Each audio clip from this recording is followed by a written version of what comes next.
سلام، به اولین ویدیو کانال فرافکت خوش اومدید. امیدوارم که بتونیم بهترین ها رو برای شما مخاطبای عزیز ارائه بدیم تا لذت کافی رو ببریم. زیاد وقتتون رو نمیگیرم. بریم سراغ ادامه ویدیو.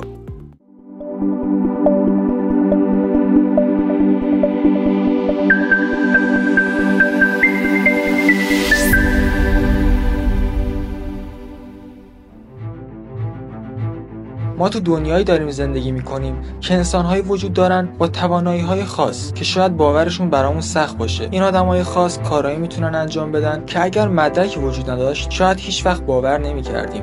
من امروز اینجام که چند تا از این آدم‌های باور نکردنی با کارهای غیرقابل باور رو بشناسیم. تا حالا به این فکر کردید که انسان تا کجا میتونه با قدرت ذهنش بر بدنش غلبه کنه یا حتی سرما کوچکترین تأثیر روی بدنش نداشته باشه؟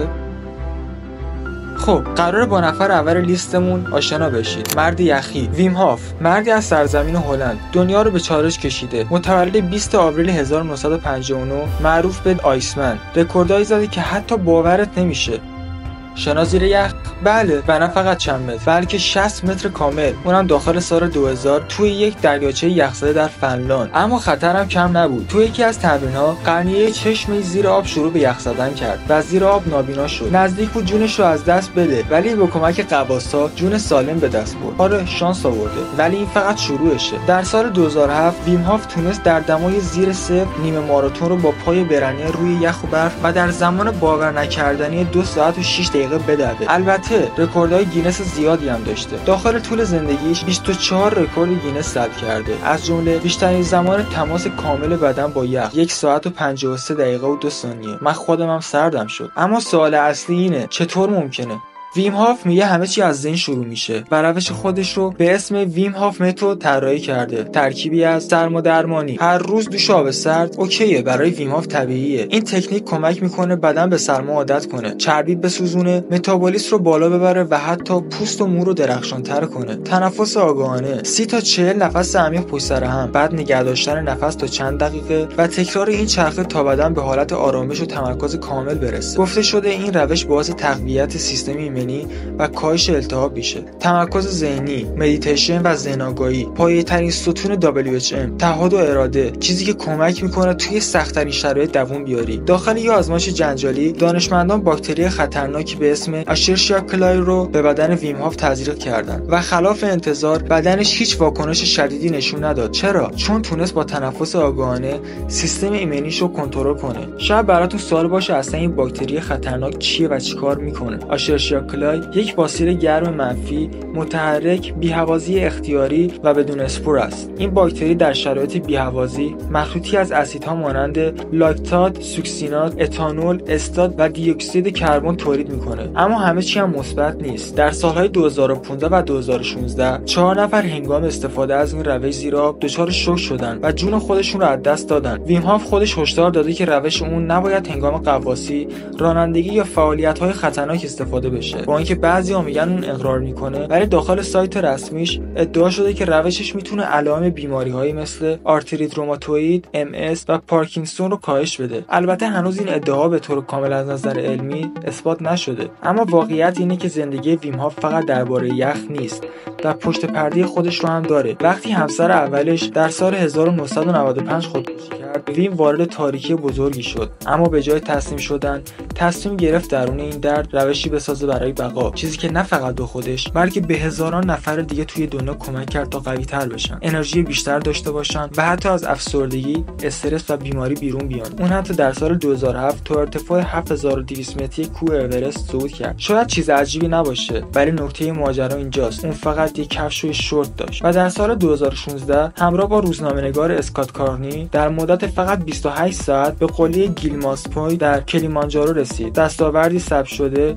که در کتاب What Doesn't Kill Us ثبت شده. و حالا سوال اصلی اینه آیا روش ویم هاف فقط یه تکنیکه یا مسیری به سمت کنترل کامل ذهن و بدن؟ خودش که این ادعا رو داره. آیا میتونیم مثل اون از دل تاریکی نور بسازیم؟ فقط کافیه یک قدم برداری، یه نفس عمیق بکشی و با سرما روبرو بشی، چون همونجاست که قوی‌تر میشی. بریم سراغ نفر دوم لیستمون. مطمئنا تا حالا دیدید که کسی با یه عضو اضافه به دنیا بیاد یا حتی 6 تا انگشت داشته باشه گوش اضافه داشته باشه و اما آیا تا حالا فکر کردید یه انسان میتونه با 4 پا به دنیا بیاد؟ این یه داستان علمی تخیلی نیست، این زندگی واقعی ژوزفین میرتل کوربنه، زنی که با لقب 4 پا تاریخ رو شگفت زده کرد. سال 1868 در ایالت تنسی، درست زمانی که آمریکا داشت خودش رو از جنگ داخلی بیرون می‌کشید، نوزادی متولد شد که قرار بود عنوان یکی از عجیب‌ترین پدیده‌های پزشکی قرن رو از آن خودش کنه. پدرش ویلیامش کوربن و مادرش نانسی سالین سالها قبل در 1856 ازدواج کرده بودند و در 1876 به لینکن کانتی تنسی مهاجرت کردند. ژوزفین دومین دختر خانواده بود، اما چیزی در موردش کاملا غیرعادی بود. اون 2 بدن از کمر به پایین داشت. بله دقیقاً 2 لگن، 2 جفت پا، در مجموع 4 پا. پزشکا بعد از معاینه گفتن که بدن دوم حاصل دوقلو شدن ناقص یک جنین در رحم مادره. بخشی از بدن اون دوقلو به ژوزفین چسبیده بود. پاهای میانی کوچکتر و غیرعادی با تنها 3 انگشت و رشد محدود، یعنی انگشتای پاش دیگه بعد از این مدت رشد نمی‌کردن. اما نکته عجیب‌تر اینه که ژوزفین 2 سیستم تناسلی کاملا داشت، یعنی 2 تا رحم مستقل داشت. از همون روزهای اول تولد جمعیت زیادی به دیدنش می‌اومدن. در 5 هفتگی فقط با پرداخت مبلغ ناچیز مردم صف می‌کشیدن تا دختر 4 پا رو ببینن. وقتی به نوجوانی رسید، پدرش که با مشکلات مالی درگیر بود تصمیم گرفت از این ویژگی عجیب الخلقه برای تامین معاش خانواده استفاده کنه و اینطوری بود که ژوزفین وارد دنیای سیرک شد. در 14 سالگی قراردادی 20 سابقه با سیرک معروف بارنوم و بیلی بست. هفته‌ای $250 حقوق.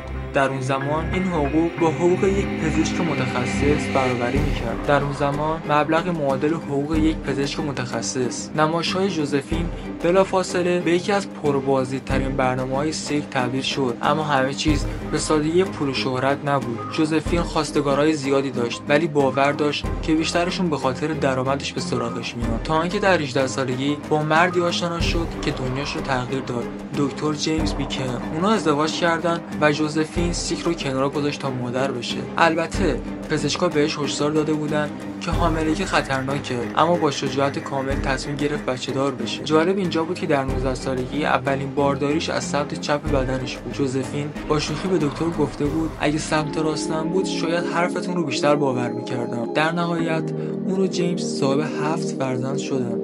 5 نفرشون زنده موندن، 4 دختر و 1 پسر. ژوزفین برای 20 سال از دنیای نمایش فاصله گرفت و زندگی خانوادگی آرومی داشت، اما در دهه 40 زندگیش دوباره پیشنهادهای سیرک به سمت سرازیر شد. اون به سیرک برادران رینگلینگ پیوست و حالا درآمدش $450 در هفته بود. مبلغ چشمگیر حتی برای امروز. تا اینکه در سال 1928 یکی از پاهای میانیش عفونت کرد و همون سال در 60 سالگی چشم از جهان فرو بست. اما ژوزفین فقط یه پدیده پزشکی نبود. اون نمادی از قدرت، پذیرش خود و جنگیدن با نگاه‌های سنگین جامعه بود. با وجود شرایط خاص مادری کرد، عاشق شد، شاغل بود، پول درآورد و هیچ وقت تسلیم نشد. امروزه هنوز در تنسی از اون با افتخار یاد میکنن به عنوان زنی که از تفاوتش یک قدرت ساخت.